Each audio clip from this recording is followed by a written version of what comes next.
안녕하십니까. 백성재입니다.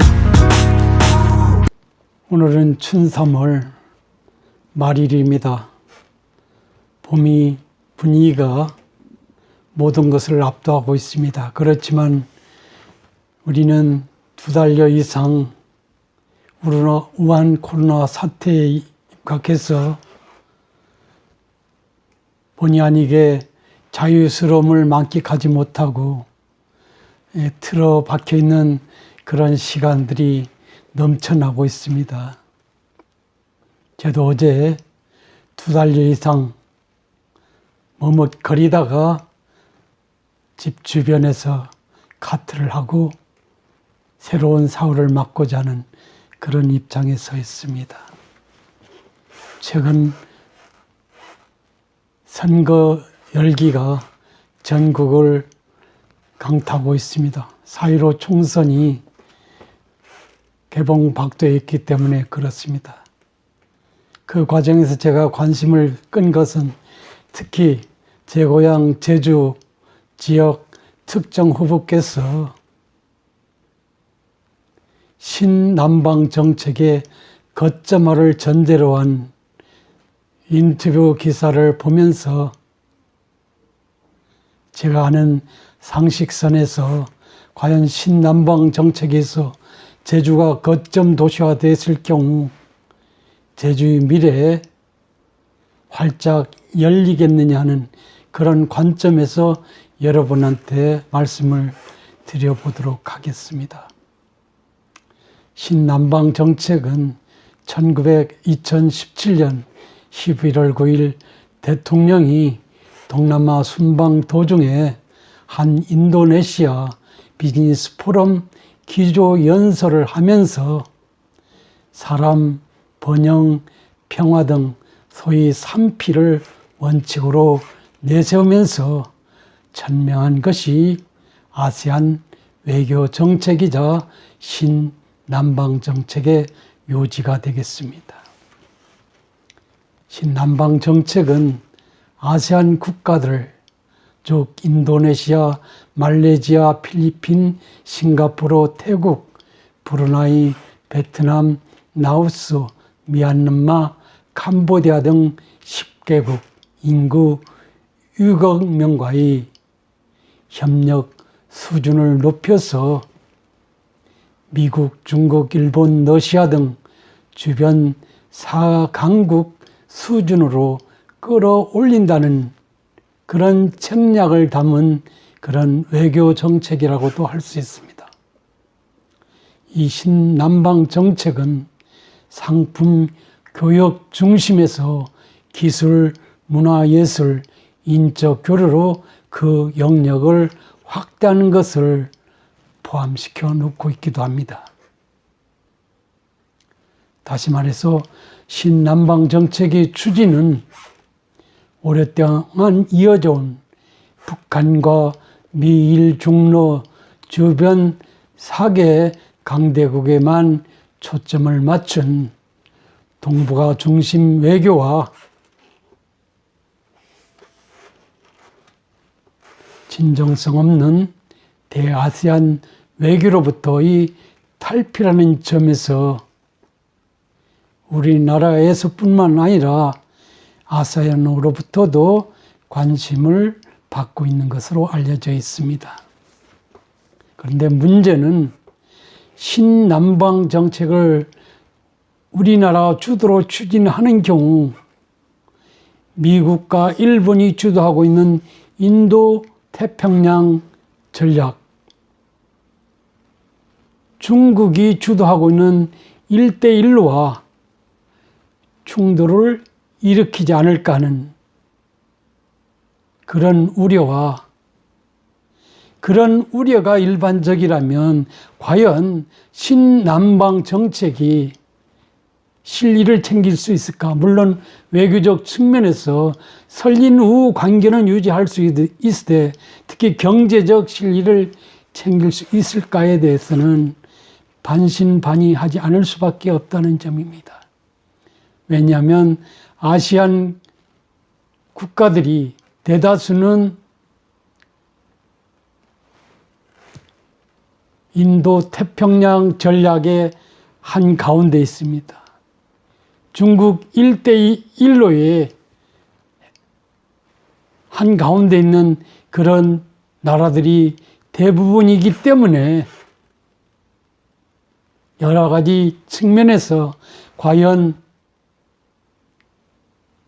미국이나 일본, 중국이 유세를 무시하고 오히려 그들을 능가해서 아세안 10개국과 외교적, 문화적, 경제적 모든 측면에서 실리를 챙길 수 있을까에 대해서는 의문점이 부각되고 있다는 점이 대체적인 시각입니다. 아마도 현재 어떤 그 패권적 기질을 갖고 있는 중국 등에 의해서 가만히 놔둘까 하는 그런 생각도 하지 않을 수 없다는 것입니다. 여러분 아시는 대로 1대1로의 일대는 중국에서부터 중앙아시아를 거쳐 유럽으로 뻗쳐나가는 육상 실크로드 경제 벨트를 우리가 일대라고 하는 용어로 사용되고 있습니다. 일로는 뭐냐? 아시안 국가들이 지정학적으로 산재되어 있는 그 동남아를 경유해 아프리카와 유럽으로 이어지는 중국이 21세기형 해양 실크로드라는 그런 점을 연상해 본다면 전혀 간단해 보이지 않습니다. 인도 태평양 전략은 2017년 이후 미국 트럼프 행정부가 주요 외교 및 국방 전략으로 설정한 것으로 알려져 있습니다. 그 지리적 범위는 미국 서해안에서 인도 서해안까지를 포함하며 이 지역 내에서의 항행과 비행의 자유, 분쟁의 평화적 해결, 투자의 개방성 유지, 공정하고 상호적인 무역 거래를 주된 내용으로 하고 있습니다. 1대1로 전략이나 인도 태평양 전략, 신남방 정책과의 충돌되는 내용이 많아 보입니다. 특히 인도 태평양 전략의 경우는 중국, 러시아, 북한을 이 지역의 위협 요인으로 규정해서 특히 중국에 포커스를 맞추고 있다는 점에서 우리나라가 미국과의 오랜 우방 관계를 유지해 왔다는 점에서도 전혀 간단해 보이지 않습니다. 어떻든 모든 외교 관계는 힘이 흐름에 따라야 한다는 것이 상식이자 불문이라고 저는 늘 생각하고 있습니다. 현재 미국 우선주의가 지속되고 중국 등이 1대1로 전략에 따라 패권을 쫓아 나서고 있는 이런 상황을, 그리고 기존 관계가 첨예한 대립 관계에 불가피해 보인다는 점을 말씀드리지 않을 수 없습니다. 동남아에서의 이 지역 패권을 차지하는 중국의 유세와 영향권 전혀 간단치 않을 것입니다. 미국의 경우도 마찬가지일 것입니다. 베트남, 인도네시아 등 현 동남아 지역에서 외교적으로는 몰라도 역사적으로, 경제적으로, 문화적으로 중국 영향권에서 오랜 역사와 전통을 갖고 있다는 점도 간과될 수 없는 문제라고 할 수 있습니다. 특히 최근이 세계화 역량으로 이들 나라들이 먹고 사는 수준이 후진국이 아니라 개발도상국 수준을 넘나드는 여러 국가들도 생겨나고 있다는 점에서 경우에 따라서는 이들 국가들 중 한국이 수준에 육박할 것으로 그만큼 경제가 발전하고 있다는 그런 현재 진출해 있는 제 친구 기업인의 전언을 통해서 감지해 볼 수도 있습니다. 특히 베트남 이 경우는 프랑스, 미국, 중국을 물리쳤다는 국민적 자존심이라든지 이번 코로나 사태 시 한국인의 입국을 차단하는 그런 대처 등을 우리가 감안했을 때 옛날 같은 베트남이 아니라는 것도 우리가 상상해 볼 수 있습니다. 특히 이들 아세안 국가들이 이 세계화의 추세 속에서 종전과는 다른 그런 그 개발도상국 수준으로 거의 진입하고 있다는 점에서 그저 대충 보아넘길 나라들이 아니라는 점도 우리가 눈여겨볼 대목이 아니냐는 그런 생각을 해봅니다. 특히 앞으로 코로나 사태 이후 우리 위상, 영향력, 특히 경제, 정치 분야에서의 쇠락이 우려된다라는 전문가들이 지적을 경청한다면 신남방 정책의 실효성을 확대하는 것 전혀 쉽지 않을 수 있다는 그런 생각을 하게 합니다. 현 정부가 물론 중국몽에 심취되어 있는 한 그리고 그 중국몽의 일익을 담당하는 한 이 정책을 통해서 아세안과 설린 후 관계를 강화할 수 있을지는 모르겠으나 중국 주도의 어떤 그 경제 청략이 작동하고 있는 이 지역에서 우리 경제적 실리를 크게 내세우는 것은 단적으로 글쎄라고 하고 싶을 뿐이라는 점을 여러분한테 말씀을 드려봅니다. 그렇다면 특정 후보가 신남방적 체계에 입각해서 제주를 거점화해서 제주 발전의 아젠다를 만들어내겠다라는 그런 인터뷰 과연 실효성이 있을까에 대해서 한번 여러분한테 말씀을 드려보겠습니다. 여러분이 아시는 바와 같이 지난 20년에 가까운 세월 동안 제주의 경우 동부가 중심 도시로 명명돼서 중국에 의한 중국인을 위한 토건 개발이 집중 이루어졌습니다. 관광 유락 시설이 붐을 조성했습니다. 그러나 현실적으로 특히 사드 보복 조치 이후 중국 관광객이 제주로의 어떤 입도는 사실상 와해된 것과 다르지 않습니다. 모든 관광 유락 시설들이 유시설이 돼서 어떤 그 투자자들이 애간장을 끓고 있는 것으로 알려져 있습니다. 최근에 어떤 그 불경기 상황이 지속되는 과정에서 한 언론 보도에 따르면 관광 유락 시설 투자에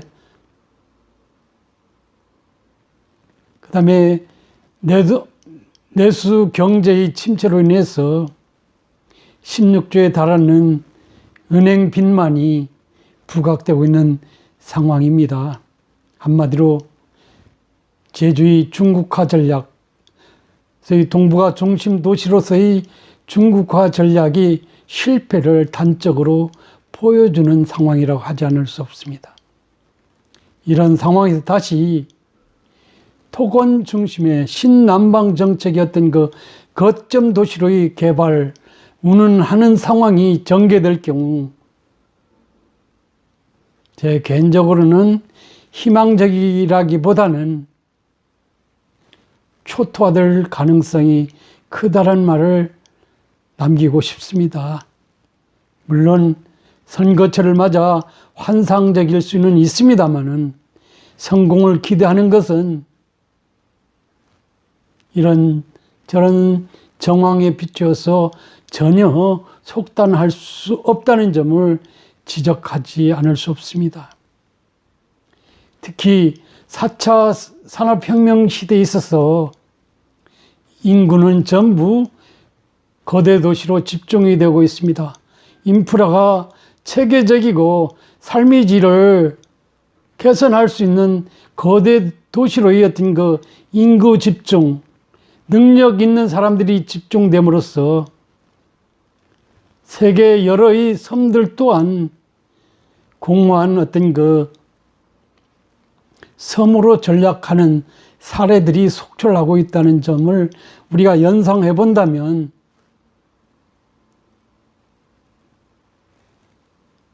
신남방 정책에 의한 토건 중심의 개발을 통한 제주의 성공을 기대하는 것 쉽지 않아 보인다는 점을 여러분한테 말씀드려보고 싶습니다.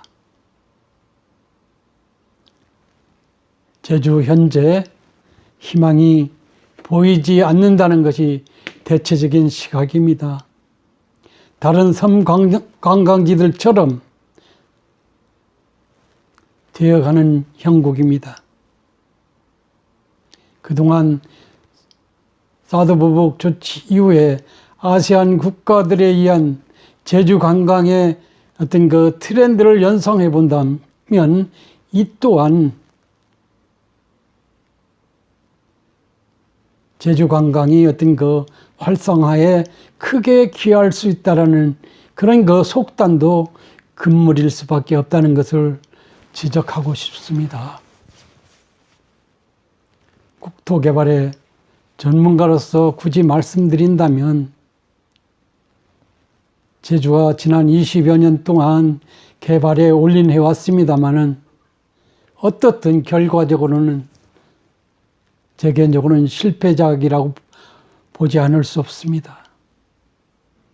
16조의 좀 빛이 코로나 사태 이후 세계 경제가 요동치고 국내 경제 상황이 침체되는 경우에 있어서 제주 도민들의 어떤 암담한 현실 생각한다면 전혀 간단해 보이지 않습니다.